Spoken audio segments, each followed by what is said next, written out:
semua upaya hukum sudah kami tempuh untuk melawan dan membongkar persekongkolan jahat KPU, Bawaslu, dan DKPP pada Pilpres tahun 2024. Saksi berikutnya, Pak Mulia. Selanjutnya, Yang Mulia, kami minta dipanggilkan Saudara Sunan Diantoro. Silakan, waktunya 15 menit sudah dengan tanya jawab ya.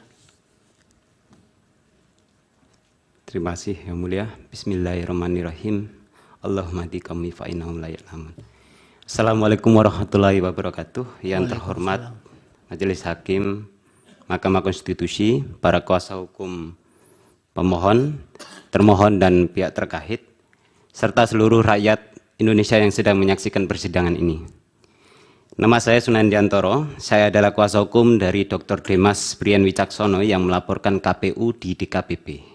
Saya juga kuasa hukum dari Muhammad Taufik yang melaporkan KPU di Bawaslu. Yang Mulia, pokok laporan kami di DKPP Register Pengaduan nomor 135 adalah karena adanya tindakan KPU yang menerima pencalonan Gibran Rakabuming Raka telah menyalahi prinsip berkepastian hukum, yaitu A. Tidak secara tegas menjalankan peraturan perundang-undangan, B. Tidak melakukan tindakan dalam rangka penyelenggaraan pemilu sesuai yurisdiksinya, C. Tidak melakukan tindakan dalam rangka penyelenggaraan pemilu dan tidak mentaati prosedur yang ditetapkan dalam peraturan perundang-undangan, dan D. Tidak menjamin pelaksanaan pemilu yang adil dan tidak berpihak. Yang Mulia, persidangan perkara kami dijadikan satu dengan perkara 136, 137, dan 141 yang kemudian kita ketahui bersama pada tanggal 5 Februari 2024, laporan kami dikabulkan oleh DKPP. Dan KPU dinyatakan melanggar pasal 11 huruf A dan huruf C, pelanggaran terhadap prinsip berkepastian hukum, pasal 15 huruf C dan E, pelanggaran terhadap prinsip profesional, dan pasal 19 huruf A, pelanggaran terhadap prinsip kepentingan umum pada peraturan DKPP nomor 2 tahun 2017 tentang kode etik dan pedoman perilaku penyelenggara pemilu. Namun kami tetap menyayangkan DKPP hanya memberi sanksi peringatan keras terakhir kepada Ketua KPU, meskipun Ketua KPU sudah terbukti 4 kali melanggar kode etik. Yang Mulia, ada fakta yang terungkap dalam persidangan DKPP yang kedua tanggal 8 Januari 2024, yaitu 1. Adanya tindakan KPU membuat surat nomor 1145 tanggal 17 Oktober 2023 dalam rangka menindaklanjuti putusan MK nomor 90, DKPP menyatakan tindakan tersebut tidak tepat dan tidak sesuai dengan perintah pasal 10 PKPU 1 tahun 2022. Yang kedua, tahapan pendaftaran dan tahapan verifikasi dokumen menggunakan PKPU 19 tahun 2023 yang mensyaratkan berusia paling rendah 40 tahun. Yang ketiga, KPU memberikan keterangan palsu pada acara penerimaan pendaftaran Haji Prabowo Subianto dan Gibran Rakabuming Raka yang kita tahu secara umum pendaftarannya pada tanggal 25 Oktober. Tapi berita acara atau dokumen negara ini dibuat dengan tertulis pada hari ini Jumat tanggal 27 bulan Oktober tahun 2023 bertempat di Jakarta. Kemudian terdapat berita acara verifikasi. Jadi putusan MK nomor 90 itu diselundupkan pada lampiran berita acara verifikasi dokumen yang dibuat pada tanggal 28 Oktober 2023. Padahal kita tahu ini belum ada perubahan PKPU sebagaimana PKPU nomor 23 tahun 2023.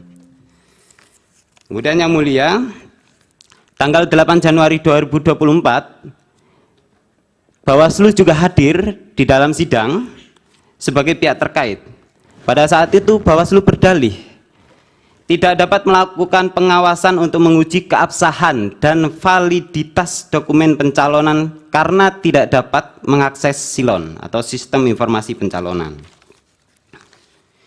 Yang Mulia, tanggal 12 Januari 2024, 4 hari setelah sidang DKPP, saya diminta oleh Muhammad Taufik untuk menjadi kuasa hukumnya dan melaporkan KPU kepada Bawaslu. atas dugaan tindak pidana pemilu dan garing atau pelanggaran administrasi terhadap berita acara penerimaan pendaftaran dan berita acara verifikasi dokumen persyaratan.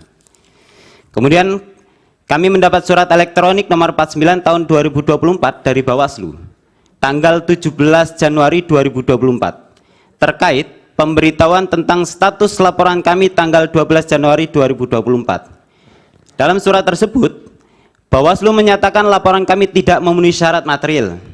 Ini yang penting yang mulia, yang perlu kami sampaikan bahwa dalam surat tersebut, mungkin ini bisa ditampilkan surat ini. Jadi dalam surat tersebut yang mulia, Bawaslu tidak menyertakan pemberitahuan kepada kami untuk melengkapi syarat material sebagaimana dimaksud pasal 24 ayat 1 Perbawaslu nomor 7 2022 tentang penanganan temuan dan laporan pelanggaran pemilu. Sehingga kami tidak mengetahui kekurangan syarat material apa yang tidak terpenuhi menurut Bawaslu itu.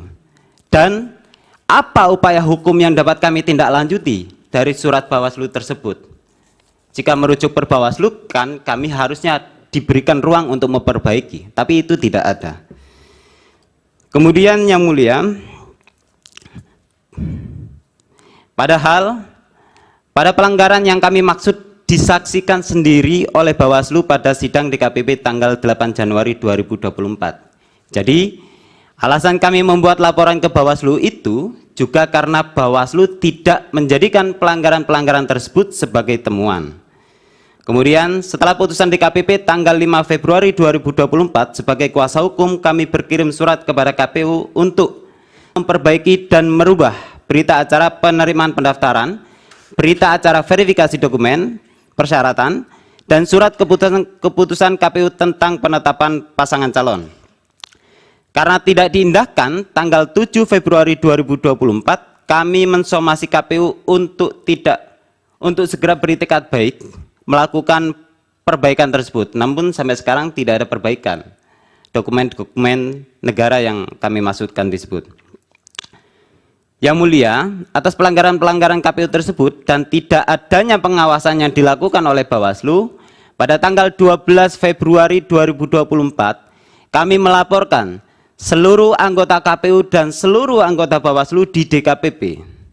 Namun tanggal 18 Februari 2024 kami menerima surat elektronik dari DKPP yang menyatakan pengaduan kami tidak memenuhi syarat dengan alasan pokok perkara pengadu sudah diputus DKPP tanggal 5 Februari 2024. Padahal pokok perkara kami berbeda. Yang B, perubahan atau perbaikan berita acara verifikasi dokumen serta surat keputusan penetapan bukan kewenangan DKPP. Dan yang C, KPU sudah menindaklanjuti putusan DKPP. Yang mulia, faktanya Gibran Raka Buming Raka masih mengikuti kontestasi Pilpres 2024 sekalipun tidak memenuhi syarat usia. Yang mulia, sebagai warga negara Indonesia yang memiliki hak konstitusional memilih presiden dan wakil presiden, semua upaya hukum sudah kami tempuh untuk melawan dan membongkar persekongkolan jahat KPU, Bawaslu, dan DKPP pada Pilpres tahun 2024. Yang berkaitan dengan PN Jakarta Pusat bagaimana ini? Ya, jadi izin juga menyampaikan yang mulia, hari ini juga kami berbagi dengan rekan kami sedang ada sidang di PN Jakarta Pusat berkaitan dengan perbuatan melawan hukum yang dilakukan oleh KPU karena menerima pendaftaran Gibran Raka Buming Raka pada tanggal 25 Oktober tahun 2023. Ya, menurut kami itu tidak sesuai dengan PKU 19 tahun 2023. Ya, apalagi yang menjelaskan. Kemudian yang mulia, perlu kami sampaikan, kami sudah laporkan KPU ke DKPP, kami sudah laporkan KPU ke Bawaslu, bahkan KPU dan Bawaslu juga kami sudah laporkan kepada DKPP. Tapi kami tidak menemukan jalan apapun. Kami sebenarnya hendak melaporkan peristiwa ini kepada Presiden Jokowi. Namun, kami sadar ada hubungan kekeluargaan. Lalu, kemana lagi kami harus mencari keadilan dan kepastian hukum? Demikian kesaksian yang saya dengar, saya lihat, saya alami, dan saya ketahui. Terima kasih yang mulia. Wassalamualaikum warahmatullahi wabarakatuh.